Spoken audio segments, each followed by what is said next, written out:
Bienvenue dans cette nouvelle vidéo où je vais vous partager les éléments à avoir en tête dès ton deuxième trimestre de grossesse. Mais avant ça, laisse-moi t'expliquer quelque chose. Tu as attendu certainement ton deuxième trimestre pour annoncer ta grossesse et en fait, c'est l'erreur que souvent beaucoup de femmes font.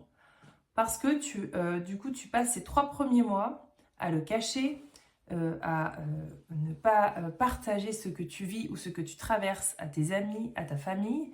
Et en fait, tu passes déjà ces 3 premiers mois en étant assez seule face à ce que tu traverses.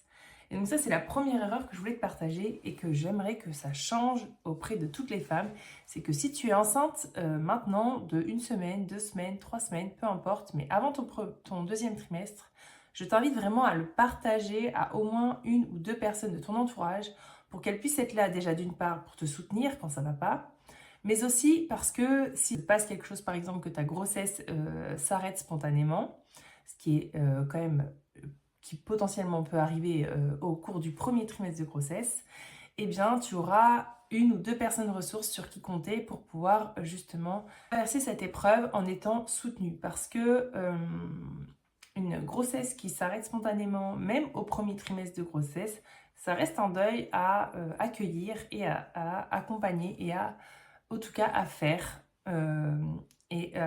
avec son partenaire, mais surtout en tant que femme de le faire pour aussi laisser la place à ton corps pour de nouveau accueillir un autre bébé dans ton ventre. Donc ça, c'était la petite parenthèse de premier trimestre. Et maintenant, si tu es dans ton deuxième trimestre, déjà, c'est une super bonne nouvelle parce que tu sais que tu vas pouvoir quand même un peu souffler sur la peur justement de cet arrêt de grossesse en premier trimestre et que certainement tu vas du coup l'annoncer à davantage de personnes, notamment aussi à ton travail. Et ce que je te conseille donc de faire pour ce deuxième trimestre, surtout, c'est de ne pas attendre qu'il passe en étant la tête dans le guidon et en continuant à travailler comme avant et en ne prenant pas plus de temps pour toi.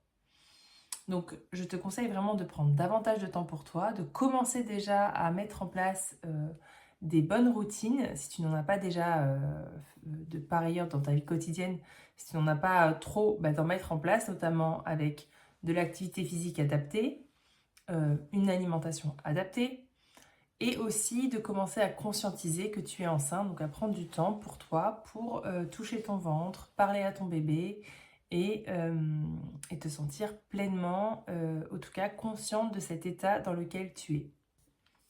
Ensuite, ce que je te conseille, c'est déjà de te renseigner sur les établissements de santé qui peuvent te suivre, de choisir le lieu où tu vas enfanter. Donc que ce soit en maternité, en CHU ou à la maison, en tout cas que tu puisses déjà faire un éventail des offres de services qui sont dans ta région ou dans les communes alentour à ton habitation pour pouvoir choisir et vraiment choisir et non être contrainte.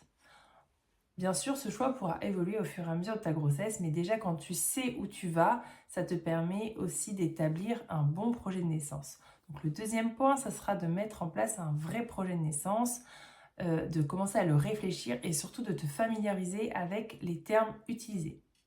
Je t'invite maintenant aussi, dès ton deuxième trimestre de grossesse, à te renseigner sur la physiologie de la naissance. Donc, se renseigner, c'est regarder des comptes, regarder des vidéos, mais aussi lire des livres, mais pas seulement. C'est aussi se faire accompagner par un spécialiste ou une spécialiste justement de la physiologie de la naissance. Ensuite, le point suivant important, c'est vraiment d'inclure ton partenaire dans ce début de préparation et donc de l'inclure dans les choix et les décisions que vous allez prendre ensemble, mais surtout que toi, tu vas aussi avoir envie d'écouter pour qu'il puisse les partager et surtout les comprendre. Et puis, ce sera intéressant de déjà aussi commencer à comprendre que le postpartum, ça se prépare et donc de pouvoir un peu établir une feuille de route de ce que tu aimerais aussi en postpartum. Donc ça viendra plutôt vers la fin du deuxième trimestre.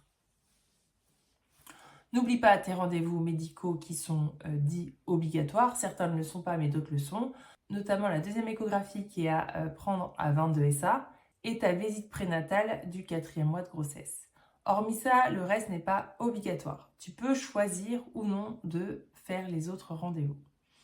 Dans tous les cas, je te conseille, c'est de prendre rendez-vous avec les bonnes personnes, celles avec lesquelles tu te sens bien, tu te sens connecté pour pouvoir établir ton projet, le projet qui te ressemble le plus, parce que tu es unique, ton bébé aussi, et donc ton projet sera unique. Si tu as aimé cette vidéo, n'hésite pas à t'abonner ou à la partager à une femme qui est enceinte dans ton entourage.